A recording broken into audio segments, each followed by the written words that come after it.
Merci, Président, de recevoir Afrique Média ici dans vos bureaux, parce que vous êtes le président de l'association des élus, des maires, on va simplifier ça comme ça, du Sénégal.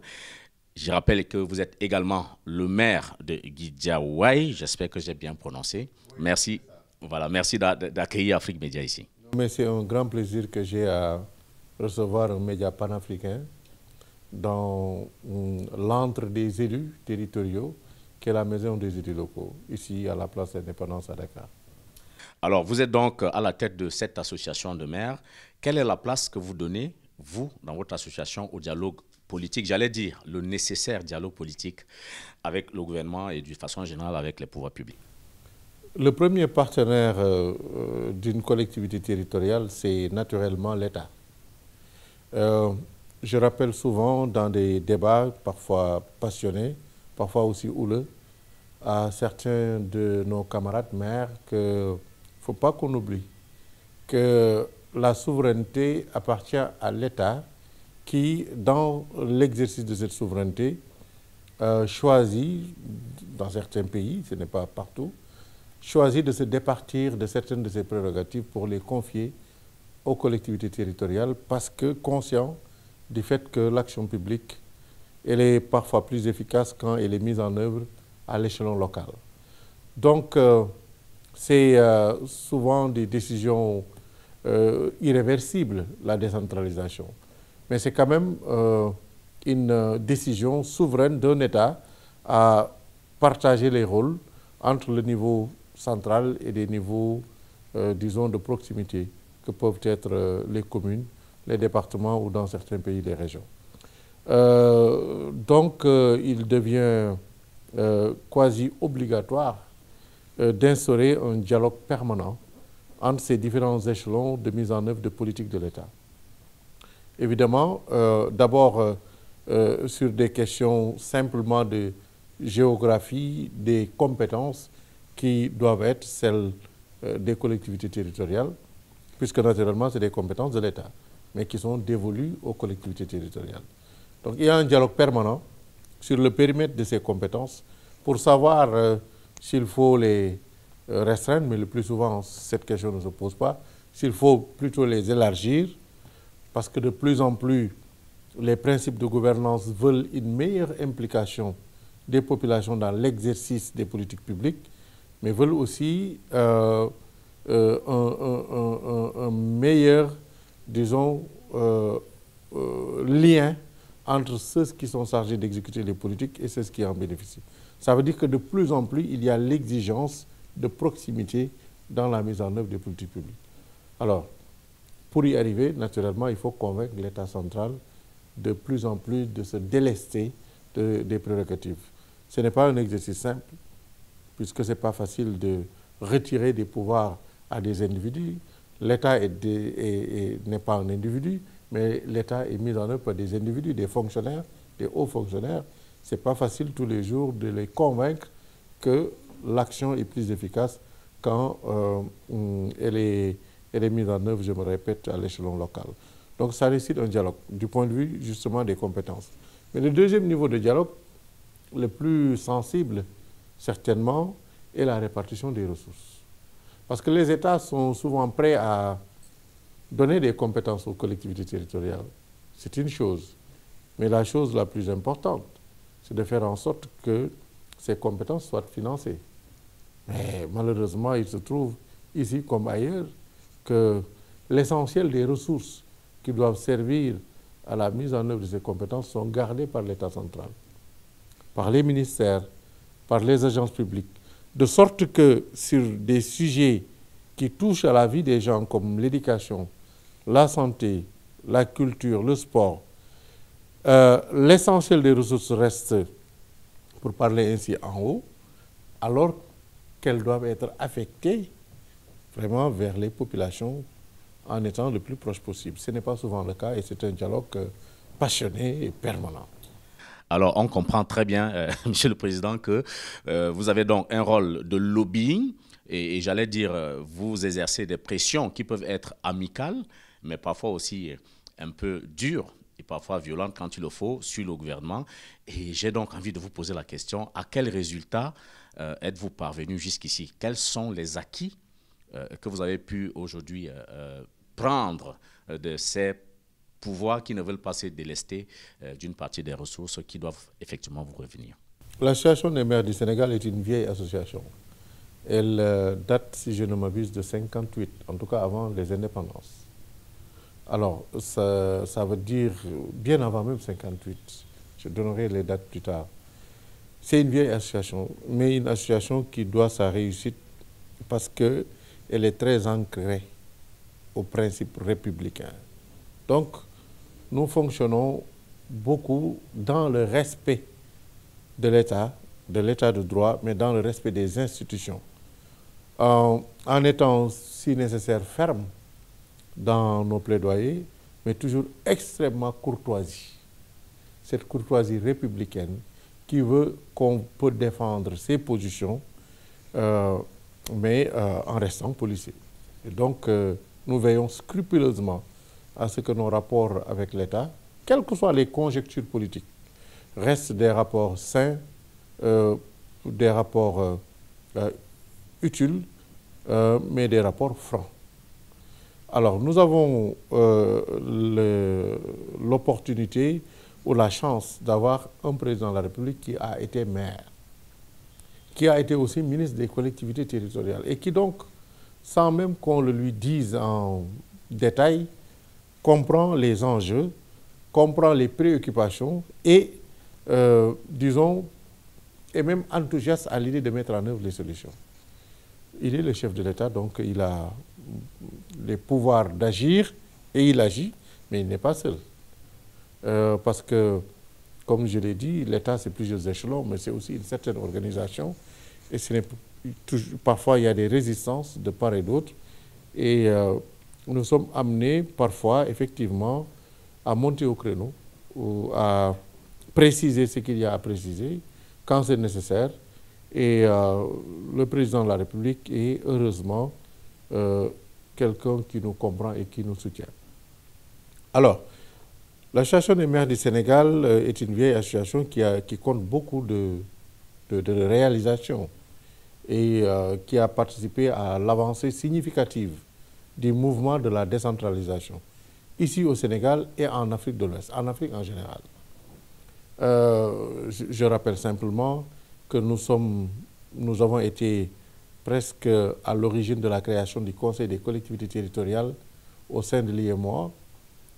Nous avons toujours été actifs au niveau de CGLUA, qui est l'organisation faîtière des collectivités territoriales d'Afrique et qui a son pendant au niveau mondial. Et aujourd'hui, le maire de Dakar, qui est une membre active de l'association des maires, donc est membre du comité au niveau africain des CGLUA. Donc, notre rôle, au-delà du Sénégal, est un rôle panafricain et nous essayons de l'assumer.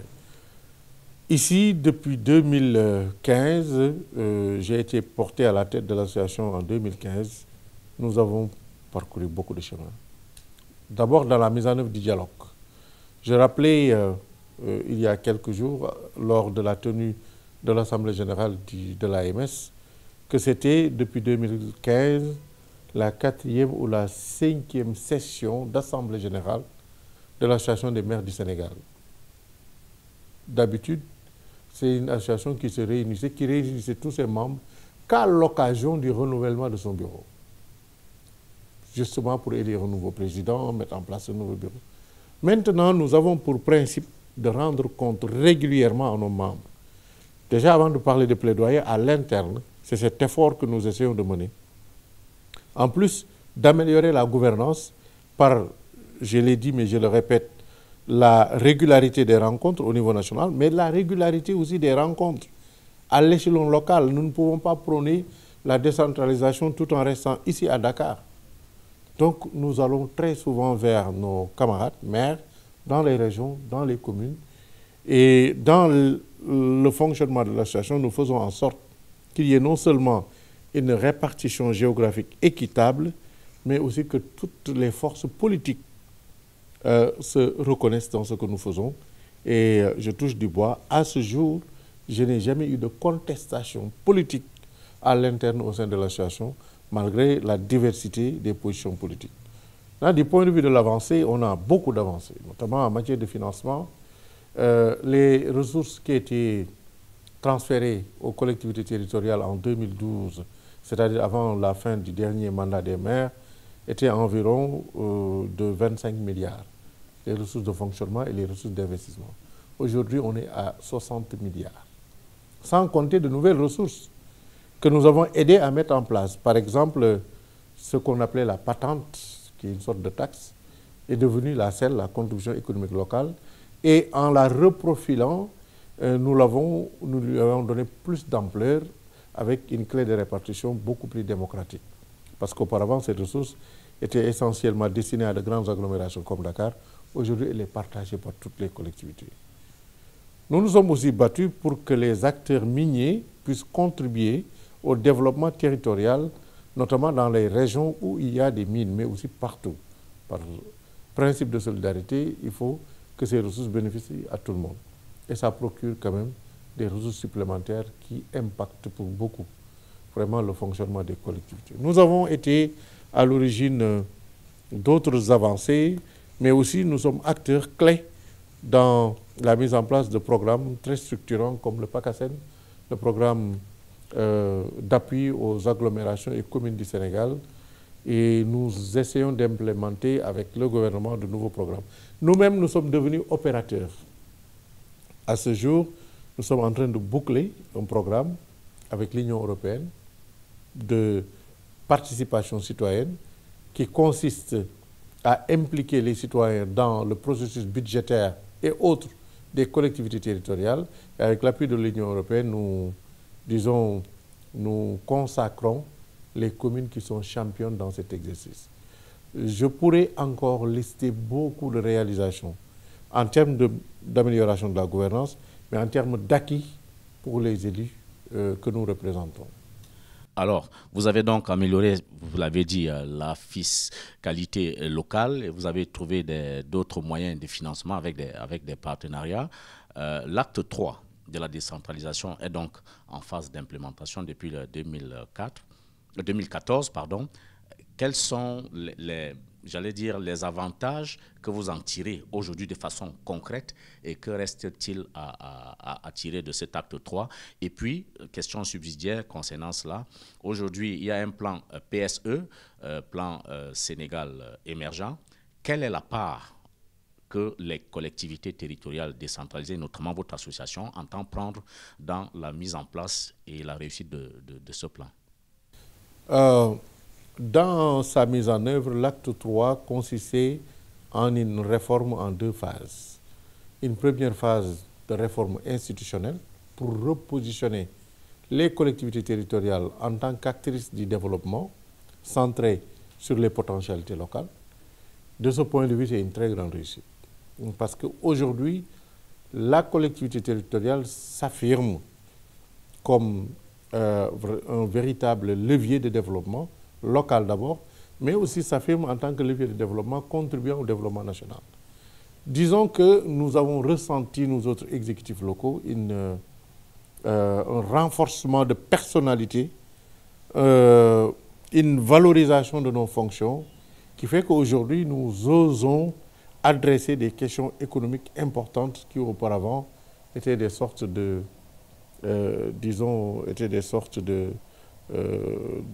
zones réservées à l'État, des domaines réservés de l'État. La deuxième phase de l'acte 3 devait consister à des réformes pour améliorer le financement du développement local. Ça a démarré avec notamment la mise en place de la CEL, la contribution économique locale, la mise en œuvre des taxes minières, mais et aussi l'augmentation des ressources de transfert. Mais la réforme de la fiscalité locale reste un chantier qu'il faut adresser, qu'il faut terminer. Nous y sommes avec l'État et nous espérons pouvoir obtenir des résultats très bientôt. Globalement, il y a des choses à faire. Il y a des choses qui restent à faire. Si nous considérons l'ensemble des transferts de l'État vers les collectivités territoriales, sans compter bien sûr les actions que l'État lui-même mène dans ses collectivités au bénéfice des populations. Je parle juste des transferts. Ces transferts constituent moins de 3% du budget national. Et l'objectif déclaré au sein de l'IEMOA, mais c'est devenu presque un principe, c'est quand même d'atteindre jusqu'à 10% de transferts. En tout cas, de part de budget des collectivités territoriales dans le budget national. Ça veut dire qu'il y a du chemin à faire. Et donc, nous sommes très mobilisés sur ces questions. Mais l'acte 3, vous l'avez dit, c'est aussi une sorte de boulevard ouvert dans le rôle que les collectivités doivent jouer dans le développement national à travers le PSE, qui est le référentiel de l'action publique aujourd'hui. Et oui, de ce point de vue, il y a un principe central qui est le renforcement de la territorialisation des politiques publiques. De façon concrète, il s'agit de voir quelles sont les choses qui doivent être faites par les collectivités territoriales. L'éducation. Le président de la République l'a souvent répété. Pourquoi aujourd'hui encore, pour construire une salle de classe à 700 km de Dakar, c'est un bureau logé ici à Dakar qui s'en occupe? C'est même une sorte de recul. Si on se rappelle qu'ici au Sénégal, dans le cadre de la décentralisation du budget consolidé d'investissement, les mairies, les collectivités construisaient elles-mêmes leurs salles de classe, leurs postes de santé. Donc c'est comme une sorte de privilège perdu que nous sommes en train de reconquérir pour faire en sorte que le budget de l'État soit décentralisé pour permettre aux collectivités d'agir avec les ressources publiques, ou en tout cas de plus agir. Mais dans ce combat, je le dis et le répète, nous avons un grand militant à côté de nous, qui est le président de la République. Ce n'est pas toujours le cas de tous les hauts fonctionnaires, mais comme j'ai dit, nous avons quand même un dialogue avec eux, et certains, et de plus en plus, comprennent que dans l'intérêt de l'État, puisque nous travaillons tous pour l'État, et eux sont de grands commis de l'État, dans l'intérêt de l'État, il vaut mieux agir localement qu'au niveau central. Nous allons certainement sortir de ce premier volet concernant l'impact de votre association sur la mise en place des politiques publiques locales, sur la question du statut de l'élu local. Vous touchez là à un grand sujet. Voilà, comparé. Est-ce que c'est un chantier de votre association et qu'est-ce qui fait ou qu'est-ce qui ferait problème de votre point de vue et qu'est-ce qui a amélioré? Juste avant vous, j'ai reçu des élus qui abordaient cette question et qui me rappelaient un de nos collègues décédés récemment, qui après 5 mandats, c'est-à-dire après être resté près de 27 ans ou 28 ans à la tête de sa mairie, a disparu sans aucune couverture sociale. Les maires n'ont aucune prise en charge médicale. Parfois, on a l'impression que les maires ont des privilèges. Mais voyez-vous, un maire, très souvent d'ailleurs, il est moins bien payé, si on peut appeler l'indemnité salaire, il est moins bien payé que le secrétaire général qui travaille dans sa mairie, qui lui a une couverture médicale, a une assurance maladie, etc. Je n'ai rien contre eux, au contraire. Nous travaillons à améliorer leurs conditions. Mais voyez-vous, un maire qui a fait 3 ans de mandat, 3 mandats, et qui à la fin a perdu son boulot parce que c'est très difficile de rester maire, d'être maire et d'être autre chose. Quand on est maire de plein exercice. Et parfois c'est même interdit par la loi. Parfois c'est interdit par la loi. Ici c'est permis, sauf que en réalité quand vous gérez une grande commune, vous n'avez pas le temps de vous occuper d'autre chose. Donc, vous consacrez votre vie entière, disons tout un pan de votre vie, pendant 20 ans, 25 ans, un bon jour, vous perdez votre mandat, vous vous retrouvez dans la rue, je n'exagère pas. Il faut corriger cette affaire et il y a un chantier en cours avec le ministère des collectivités territoriales pour reprofiler le statut de l'élu. Le statut touche à des questions matérielles que nous avons évoquées, mais il touche aussi au protocole. Il faut que l'élu local qui a été élu par des populations de façon souveraine soit respecté comme un élu, c'est-à-dire comme le choix des populations qui l'ont élu. Il faut aussi qu'on se rappelle que le maire est un représentant de l'État. Et donc, d'ailleurs, est le représentant du chef de l'État dans sa commune, à côté de l'administration territoriale. Et donc, toute cette réalité devrait lui conférer un rang, un statut, un niveau de protocole digne de cela. Et donc, ça aussi, c'est des chantiers que nous évertuons à terminer pour faire en sorte que l'élu vraiment bénéficie d'un statut à la hauteur de ses responsabilités. Merci, Monsieur le Président. Nous évoquons maintenant, on n'a pas oublié, vous êtes également le maire de Guédiawaye. Alors, la question que je voudrais vous poser maintenant concerne donc précisément cette localité. On imagine qu'il y a une demande sociale importante parce que les citoyens savent qu'il y a eu transfert de compétences, savent toujours moins qu'il n'y a pas les ressources, non pas toujours accompagnées, mais il y a cette demande sociale. Comment est-ce que vous faites pour la satisfaire? Et autrement, quels sont les grands chantiers sur lesquels vous êtes en ce moment, que vous travaillez, et comment est-ce que cela pourrait impacter positivement la vie des citoyens de Guédiawaye? Vous savez, une ville, c'est son histoire et sa géographie. Les premières populations de Guédiawaye ont été implantées là-bas vers la fin des années 70. C'est récent. Et elles ont été implantées là-bas de force, parce qu'il s'agissait à l'époque des populations des taudis de Dakar, qu'il fallait sortir de la ville pour aller les installer ailleurs, plus loin. Parce que Dakar s'agrandissait, il fallait construire des rues, des routes, des infrastructures, et on a déguerpi une partie de la population pour l'installer au fur et à mesure sur les dunes, sans aucune infrastructure d'ailleurs, à l'époque. C'est ça l'histoire de l'implantation de la ville de Guédiawaye. Par la suite, au début des années 80, la poussée démographique aidant, l'État a organisé l'extension de Guédiawaye en favorisant la promotion immobilière pour attirer les fonctionnaires qui avaient des revenus moyens. Ça, c'est la deuxième vague.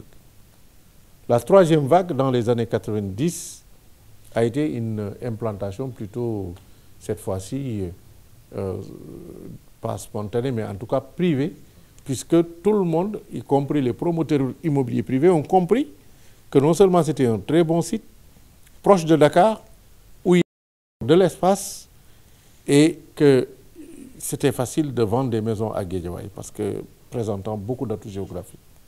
C'est ça la troisième vague qui fait qu'aujourd'hui, le département de Guédiawaye est le département le plus densément peuplé du Sénégal, avec plus de 20 000 habitants au kilomètre carré. Nous allons revenir sur la monographie, mais allez-y, Président. Alors, quand vous êtes maire dans cette localité de près de 500 000 habitants, mais avec 75% de la population qui a moins de 35 ans, vous avez en priorité les questions sociales. D'abord, les questions d'éducation. C'est pourquoi nous considérons que l'éducation est notre priorité numéro 1, numéro 2 et numéro 3. Et donc, l'essentiel de nos forces, nous les consacrons à l'éducation. Nous n'avons pas laissé tomber la santé. Nous n'avons pas laissé tomber le sport.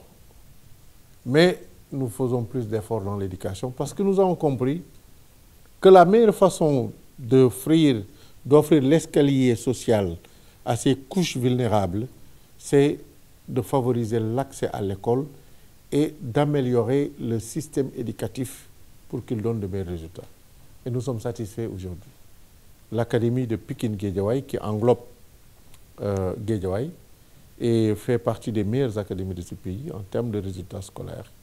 Il y a des choses à faire, des choses à améliorer, mais en termes de capacité d'accueil d'élèves, d'offres d'éducation, nous sommes partis de moins de 25% d'offres publiques à aujourd'hui près de 50%, en augmentant la capacité d'accueil de nos écoles publiques. Collège, lycée, parce que c'est ça qui me concerne, les écoles primaires étant l'affaire des communes. Mais au niveau de la ville, nous sommes compétents pour les collèges et les lycées. Nous améliorons aussi les conditions de travail des élèves et des professeurs. Aujourd'hui, à Guédiawaye, il n'y a aucun élève du public qui achète des fournitures, de cahiers, de stylos, de machines à écrire, de machines à calculer. Il n'y a aucun élève de Guédiawaye inscrit dans le public et inscrit dans les séries scientifiques qui paye l'inscription. C'est totalement pris en charge par la ville de Guédiawaye. Il n'y a aucun collège ou aucun lycée qui manque de matériel didactique, soit des manuels ou des machines pour la reprographie, etc. Il y a des choses à faire. Par exemple, nous avons un déficit en table-banc qui est assez criard. Nous nous battons tous les jours. Nous avons d'ailleurs un programme spécial pour résorber totalement ce déficit en table-banc d'ici 2 ans.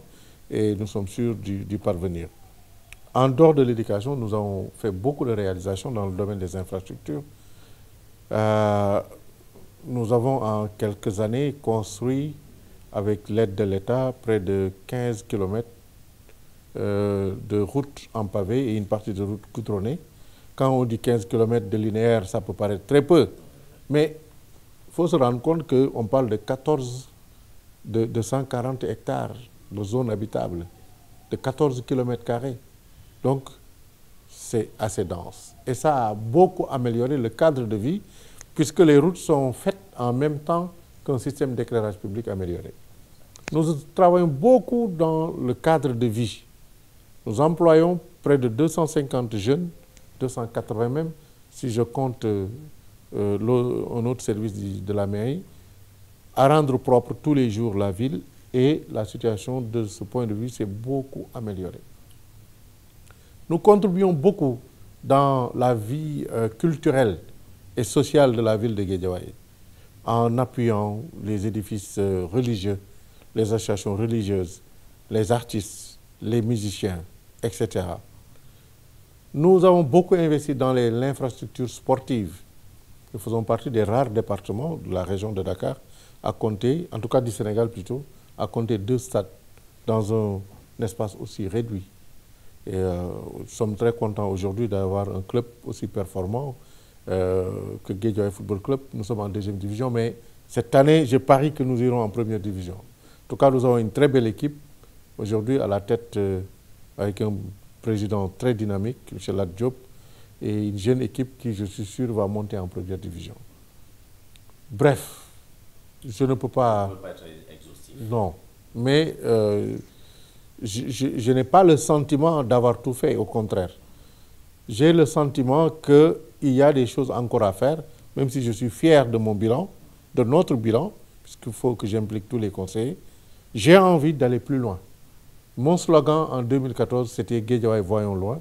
Et nous travaillons à un prochain slogan, mais je crois bien que ça va être encore plus loin. Encore plus loin, c'est tout le mal qu'on peut vous souhaiter, Président. On aurait dû certainement commencer par là.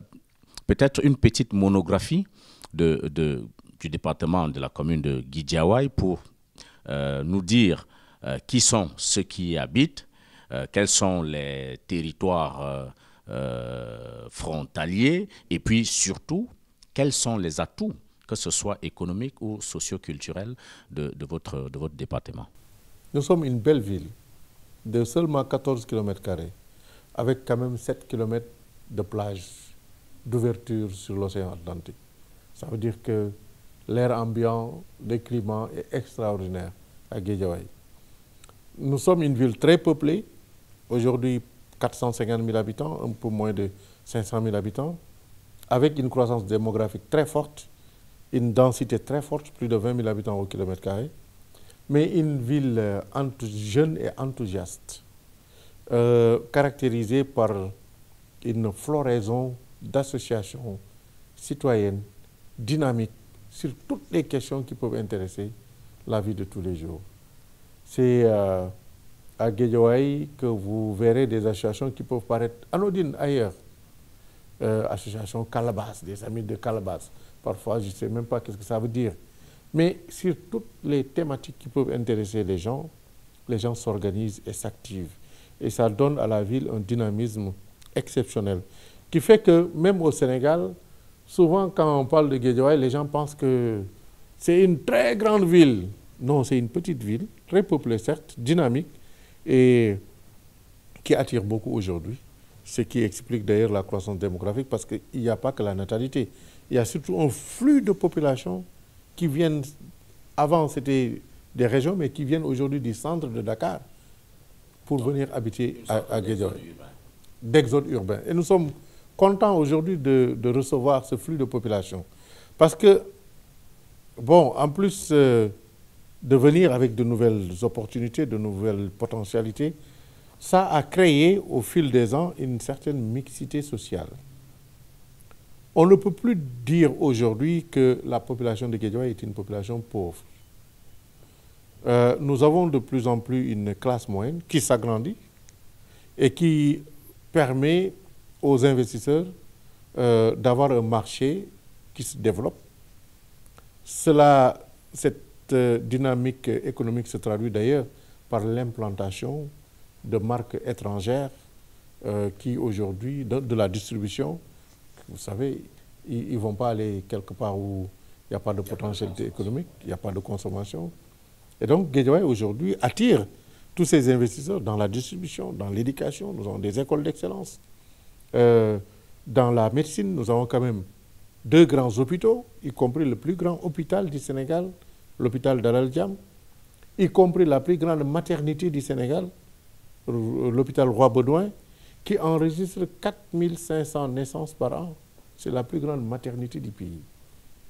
Alors, avec un service quand même de néonatologie très performant, avec des technologies de pointe comme la télémédecine, qui est en pilote à Guédiawaye et qui fait qu'aujourd'hui, beaucoup de spécialistes viennent là-bas s'inspirer de ce qui se fait de mieux dans ce domaine. Donc, voici Guédiawaye. C'est une ville qui me passionne tant et que je ne peux décrire. Beaucoup d'opportunités, donc, on l'a compris, Président. Mais quelle est la place que vous donnez à l'intercommunalité? Parce qu'aujourd'hui, ce que vous décrivez, j'ai le sentiment, on peut avoir le sentiment que d'autres communes pourraient en bénéficier. Quelle est donc la place de l'intercommunalité dans votre politique? Et surtout, croyez-vous au panafricanisme? Et quelle est la place que vous donnez au panafricanisme dans l'intercommunalité? Je vous ai dit tantôt le rôle que l'AMS essaie de jouer à l'échelon international, à l'échelon panafricain et ouest-africain. Nous sommes convaincus qu'il doit y avoir une diplomatie des collectivités territoriales. Le Conseil des collectivités territoriales favorise la coopération territoriale transfrontalière. Il y a même un plan de développement territorial, de coopération territoriale, de coopération interfrontalière locale, qui est un programme développé par le Conseil des collectivités territoriales en Afrique de l'Ouest, financé par plusieurs bailleurs, dont la coopération suisse d'ailleurs, et soutenu par l'IMOA. Je le dis pour un peu décrire le contexte sous-régional, mais il est évident que nous avons beaucoup à tirer de la coopération entre nos collectivités territoriales, ici en Afrique. Nous partageons beaucoup de choses, y compris du point de vue économique. Je donne l'exemple du salon de l'artisanat que nous organisons chaque année, la foire artisanale, qui chaque année compte un invité d'honneur d'une collectivité africaine. L'année dernière, je crois que c'était une collectivité malienne qui est venue avec toutes ses potentialités, mais c'est une fête. Mais au-delà de la fête, c'est des échanges économiques très intéressants qui créent des opportunités. Et aujourd'hui encore, après ces foires, vous voyez que les gens sont restés, ont construit des liens personnels, mais des liens économiques qui favorisent les échanges. Mais pour parler d'intercommunalité ici, la ville est une notion en fait qui a été développée pour justement donner vie à l'intercommunalité. Parce qu'on se rend bien compte qu'il faut aller à l'échelon local le plus loin possible, mais il y a des questions qui sont transversales à une agglomération. Si vous voulez gérer l'éclairage public, il est difficile de le gérer à l'échelon d'une commune, compte tenu du fait que le réseau, il n'est pas communal. C'est un réseau aggloméré. Si vous voulez gérer les questions de santé, surtout des questions de pandémie et autres, vous êtes obligé quand même d'aller même au-delà de l'échelon local, d'aller à l'échelon régional peut-être. Si vous voulez gérer les déchets solides notamment, vous êtes obligé de coopérer avec les communes environnantes. Toutes ces questions font que l'intercommunalité est l'avenir certain du développement territorial. C'est une notion de solidarité, mais c'est aussi un véhicule de management des questions territoriales au sein d'une administration décidée, mise en œuvre en commun par plusieurs communes. Nous avons essayé, mais le cadre reste à être amélioré. Parce qu'au Sénégal, aujourd'hui, dans la loi, il est prévu que les intercommunalités soient créées par décret présidentiel, après tout un processus. Le ministère essaie d'encourager ces démarches, mais cela reste, en tout cas, il reste beaucoup à faire et nous devons améliorer notre système d'intercommunalité. On sort définitivement. Quels sont les rapports aujourd'hui que les mairies de Dakar, pour prendre un schéma, ont avec la mairie de Dakar? Parce qu'on sait que dans certains pays, ça pose des problèmes et finalement, certains projets peuvent se marcher sur les pieds. Quel est aujourd'hui l'état des relations entre les communes, je ne sais pas, d'arrondissement, comment ça existe ici? Je vais d'abord expliquer. Voilà, et la commune de la mairie de la ville de Dakar. Alors, Dakar, c'est d'abord, du point de vue administratif, une région. Il y a le gouverneur de région qui représente l'État dans une région qui va du Cap Manuel à Sébikotane, c'est-à-dire c'est cette sorte de nez du Sénégal qui constitue la région de Dakar. Dans cette région, vous avez 4 départements. Le département de Rufisque, le département de Pikine, le département de Guédiawaye et le département de Dakar, qui a le même nom que la région de Dakar. Le département de Rufisque est composé de plusieurs communes, y compris des communes composant la ville de Rufisque. Parce que dans le département de Rufisque, vous avez la ville de Rufisque, mais vous avez d'autres communes rurales. On peut l'appeler comme ça. Mais la ville de Rufisque elle-même est subdivisée en 3 communes. Je crois que c'est Rufisque Est, Rufisque... Voilà, l'Est, l'Ouest et le Nord. Le département de Pikine coïncide avec la ville de Pikine. Donc vous avez un préfet qui représente l'État et vous avez le maire de ville qui est son pendant territorial. Et dans la ville de Pikine, vous avez 16 communes. Donc ces différentes communes élisent des conseillers de ville, le conseil de ville élit le maire de ville. Il n'y a pas de dépendance entre les communes et la ville, mais il y a une répartition des compétences. Par exemple, dans le domaine de l'éducation, les communes s'occupent du préscolaire et de l'élémentaire, alors que la ville s'occupe des collèges, des lycées et des écoles de formation professionnelle. Il y a le département de Guédiawaye qui coïncide avec la ville de Guédiawaye, avec le préfet et le maire de ville que je suis, et 5 autres communes dans la ville avec les mêmes relations que nous avons notées à Pikine. C'est pareil. Le département de Dakar coïncide avec la ville de Dakar, avec le maire de la ville de Dakar, Madame le maire, et à l'intérieur de la ville, vous avez 19 communes qui ont leur autonomie et qui s'occupent de questions spécifiques. Maintenant, la vérité, c'est qu'il y a de l'empiètement, parfois, entre les prérogatives des communes et les prérogatives de la ville. Et c'est tout le sens du dialogue et de l'intercommunalité qui, au lieu de constituer un problème, devrait constituer un atout, en tout cas un lieu de dialogue, un lieu de régulation, un lieu de mutualisation des questions transversales. À ce jour, je touche du bois, les relations marchent bien, malgré les difficultés, et on n'a pas noté, sauf 1 ou 2 cas, vraiment des problèmes entre différentes collectivités territoriales, jusque-là. OK. Nous mettons un terme à cet entretien. Simplement, peut-être il y a un aspect, une question importante que nous n'avons pas évoquée, que vous... C'est toujours les dernières questions qui sont les plus dangereuses. Que vous voulez... Non, là, je vous donne la latitude de parler s'il y a une question, une problématique que nous n'avons pas évoquée et qui vous tient à cœur. vous regardez la caméra et vous parlez à vos concitoyens, peut-être une doléance vis-à-vis des pouvoirs publics. Moi, je voudrais parler aux fonctionnaires et leur dire que la décentralisation, ce n'est pas une contrainte sur la souveraineté de l'État. C'est un atout. C'est un atout, et je le dis non seulement aux fonctionnaires, mais je le dis aux hommes et aux femmes politiques au niveau central, qui peuvent penser que renforcer les exécutifs locaux peut constituer un danger pour les femmes ou les hommes politiques au niveau national. Au contraire, quand il y a plus de pouvoir à l'échelon local, il y a moins de pression à l'échelon national. Si les questions d'éducation, y compris la gestion des personnels d'enseignants, étaient gérées à l'échelon local, en Afrique, on aurait beaucoup moins de grèves. Parce que les questions sont traitées localement. Et je parle de l'éducation, mais c'est valable sur l'ensemble de la chaîne de l'action publique.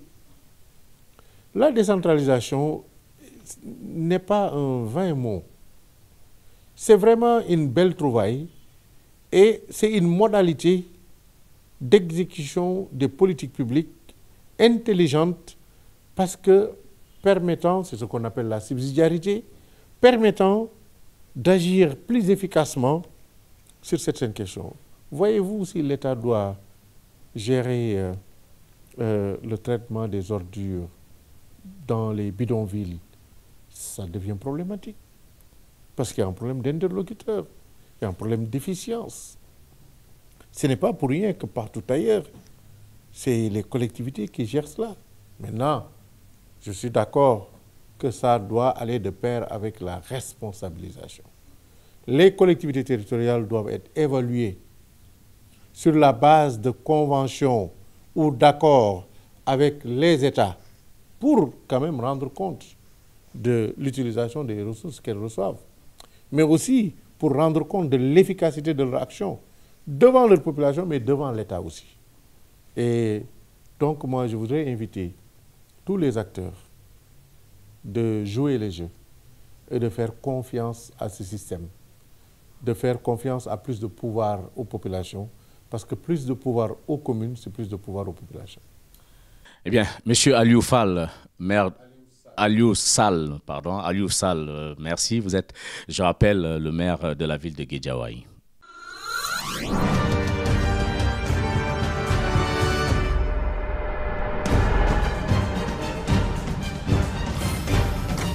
Afrique Média, le monde, c'est nous.